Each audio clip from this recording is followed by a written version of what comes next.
Good morning, students. This is class 9th History, Chapter 2, Socialism in Europe and the Russian Revolution. Today is going to a 12th class on this chapter. हमने देखा कि जो Russia है वहाँ की 85% जो जनसंख्या है, पॉपुलेशन है, वो एग्रीकल्चर से जुड़ी हुई है, जबकि यूरोप में जो और देश हैं जैसे जर्मनी और फ्रांस हैं वहाँ की 40 और 50% ही खेती से जुड़ी हुई है।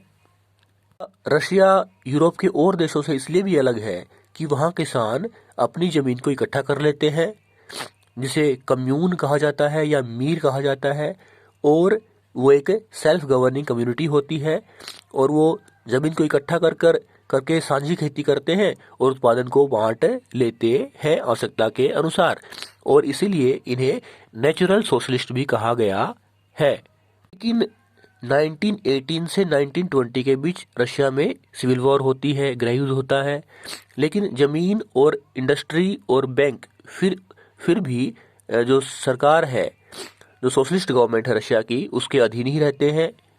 वर्षीय योजनाएं लागू की जाती हैं।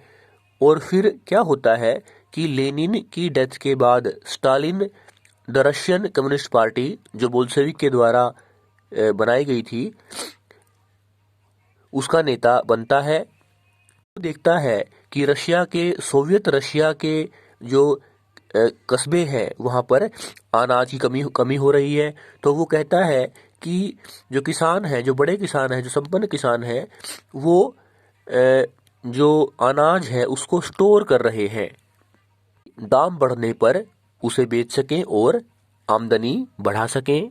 तो 1928 में जो संपन्न किसान थे उन्हें कुलाक्स कहा गया और उनको कहा गया कि वो जमीन साझी करें, यानी पूल के द्वारा लैंड को पूल करें, इकट्ठी करें, साझी खेती करें, ताकि खेती को मॉडर्नाइज किया जा सके, उत्पादन को बढ़ाया जा सके। अक्टूबर 1917 की रेवोल्यूशन के द्वारा जब किसानों को जमीनें दी गई थी, तो किसान ऐसा करने के लिए तैयार नहीं थे कि वो ज़मीन को साझा करें।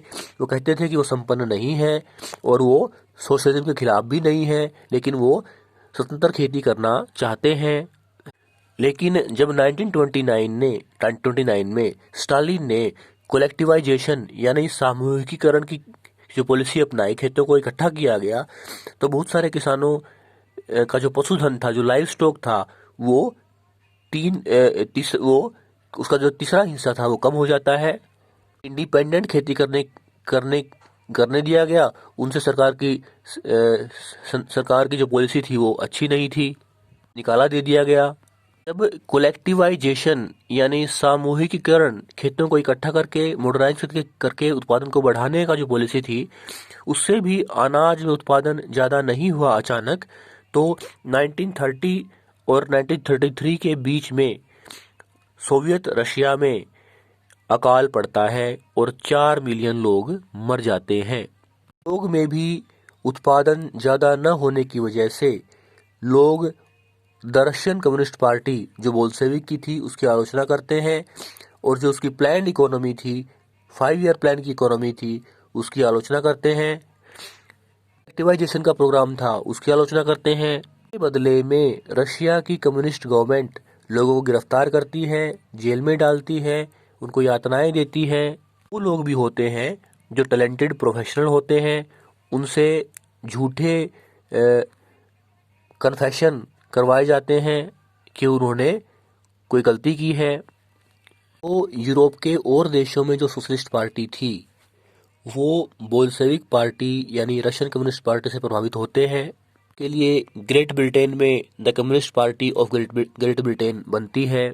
बोल्शेविक जो और दुनिया के देश हैं जो नॉन रशियन हैं और USSR, union of Soviet socialist republic से बाहर हैं, उनको भी the conference of the peoples of the east और कोमिंटान, जो प्रो बोल्शेविक सोशलिस्ट पार्टी की यूनियन थी, उसमें भाग लेने के लिए कहते हैं और लोग भाग भी लेते हैं। कुछ जो यूएसएसआर की कम्युनिस्ट यूनिवर्सिटी ऑफ वर्कर्स थी ऑफ द ईस्ट, उसमें भी शिक्षा लेते हैं। तब तक द्वितीय विश्व युद्ध शुरू हो जाता है और तब तक यूएसएसआर सोशलिज्म को एक बड़ा चेहरा प्रदान करने में सफल हो जाता है। एक पिछड़ा हुआ देश सुपर पावर बनने की कोशिश करता है, उसके उद्योग धंधे और खेती में विकास होता है, गरीबों को खाना मिल जाता है। लेकिन ये देश जो रशिया है वो अपने देश के नागरिकों को कुछ आधारभूत स्वतंत्रता नहीं दे पा रहा और अपनी नीतियों को जबरदस्ती मनवा रहा है।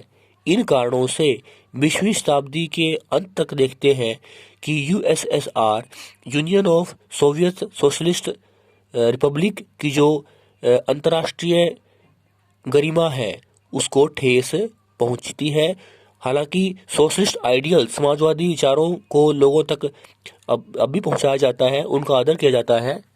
रशिया में जिस तरह से सरकार लोगों से अपनी पॉलिसी मनवा रही थी वो रशियन रेवोल्यूशन जो फरवरी में हुई, अक्टूबर 1917 में हुई, वो उसके आदर्शों से मेल खाते नजर नहीं आते। थैंक्स।